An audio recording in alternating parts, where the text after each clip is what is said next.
Just be yourself has become sort of a statement that people venerate these days. People celebrate just be yourself. Probably because it kind of feels like a warm hug. Just be yourself and everything's gonna be okay. It feels kind of empathetic, understanding. It's like, yeah, you're right, I can just be myself. That sounds fantastic. I don't have to be anything that I'm not. Just be yourself feels like it really cares about you, despite the fact that nobody really follows that advice because you can't really follow it. Everybody is a chameleon of sorts. When you're around the boys having a beer, you're going to act way differently than you do when you're around your mom. When you're at a job interview, you're going to be all proper and professional and maybe a little bit personable, way more charming than you would if you're just relaxing on the couch, devolving into degeneracy, trying to watch something on Netflix. We do this because we kind of have to. Different situations that we're in recruit different parts of us, different emphases. Sometimes we have to be professional, other times we have to be very charming and funny, like I'm doing right now. I'm not like this in real life, but I've got to film a Better Ideas video, so I sound super smart and personable and relatable. The point I'm trying to make is that are we ever really ourselves? What does it mean to be ourselves? And is it something that we should strive to be? Because just be yourself has become something that we've been conditioned to believe is true based on repetition. Maybe the Walt Disney Company got us all believing that we should just be ourselves, make our dreams come true, follow our heart, find our passion. All of these bubblegum, cotton candy, birthday card sentiments that all sound very comforting but don't really mean anything and are impossible to just apply to your life. We hear these things so often, they've become utterly meaningless. Like nobody's life was ever changed by somebody saying to them, hey, just follow your dreams. You know, what does that mean? I've had some pretty up dreams in my day, and if we were to follow those dreams, we would all be screwed. God help us all. And follow your passion.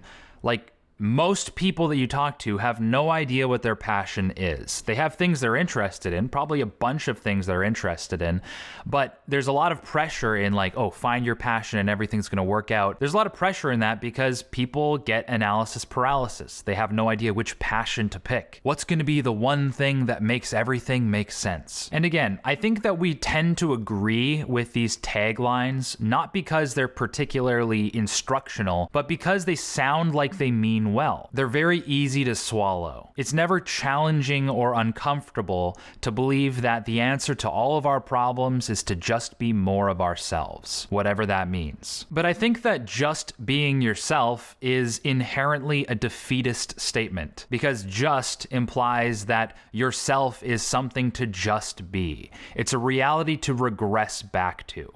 It tells you to stop reaching and stop pursuing and just be you, because you're just you. It's an inherently pessimistic statement veiled in self-congratulation. A statement that doesn't want the best for you, a statement that doesn't care about your ideals, your conception of a brighter future. It's a statement that encourages you to stop growing. But riddle me this, why just be yourself when you can be so much more? Now you might think to yourself, well, I can only just be myself, right? If I'm always striving to be more than myself, then I will never feel okay with myself. I'll never feel comforted. I'll never feel okay with who I am, and instead I will hold this future version of myself in front of me like a carrot to a mule, hamster wheeling myself, I guess mule wheeling yourself right into your grave. You know, you'll never be able to stop and smell the roses. You'll always be looking for the next thing, goals and goals and goals, and you'll be searching for a peace that you could find in the present moment. And while I understand this argument, I also think it's very short-sighted. It doesn't take into account the bigger picture of the human brain. And that is that, yes, we do need to feel satisfied and happy with what we have. That's what serotonin and oxytocin and endorphins are for. You know, they're all for feeling good in the present moment. It's a very important system of our psychology, but potentially way more influential and important for our survival is our dopamine system. And dopamine is all about motivation. If somebody were to delete all the dopamine in your brain right now so you couldn't feel a lick of dopamine, you would lay down in whatever chair you're sitting on because you probably not have the motivation to sit down, And you would never lift a finger to do anything. You would pee your pants because you wouldn't be motivated to go to the bathroom. You wouldn't get up to eat anything. You would literally lay there and die. We need motivation to go get things that we don't already have. It's the only reason why you're alive right now. So, in a way, motivation is the desire to attain something that we don't already have. It's something that requires us to move in space and time to go get. And that will never go away, right? We will always be motivated to do something. The question is, what are we locking our motivation into? Is it Netflix? Is it social media? Is it buying frivolous things? No judgment. But I'm just saying that it's locked into something. So since we have this profound desire to achieve things that we haven't already achieved or to get things that we don't already have, what better thing is there to lock our motivation system into than being the best version of ourselves so that we can be more capable people, capable of helping ourselves get through the hardships of life so that we can help others get through the hardships in their lives. Essentially making the world a better place through being the best we can be. So I think that two things can be true at the same time. We can both strive for greatness and be the best that we can be, not settling for just being ourselves, but at the same time, having honesty and compassion for wherever we are now. But a lot of the time, we have very weird tendencies and behaviors that we think are just a part of who we are, but in fact, they are behaviors that we learned through trauma or the role that we played in our friends group or our family that lead us to do things that don't actually serve us, they don't serve others, and all in all, they're just a net negative. Even though it's like, oh, that's just me, haha. Like, you'd be surprised how many aspects of your personality are improvable. You know, you might think that it's just a little quirk or insanity that you have, but consider the fact that you can improve it. You can modify your behavior and your thought patterns to better serve you. And things that you previously thought were just part of your personality or you being you are things that are just a result of the way you were brought up and things that don't actually help you in the long run. Don't get self-compassion confused with complacency. For instance, if you had a close friend and he kind of went off the deep end, previously you were really good friends, you got along, and then he started to become kind of toxic. He started pushing you and others away through his behaviors, through his words, and you're kind of like, what gives? This guy has changed, and I don't know if I want to be around him anymore. But I do really care about him, but for now I have to distance myself. If this person were to come up to you sincerely and say, hey, look, I realize my behavior was out of line. I didn't really realize it at the time, but it's become clear to me that I need to change. My words and my actions are hurting me, are hurting others, and I'm ready to change. Would you say, no, it's okay, just be yourself. You do you. You would probably say, I agree. Your behavior was out of line.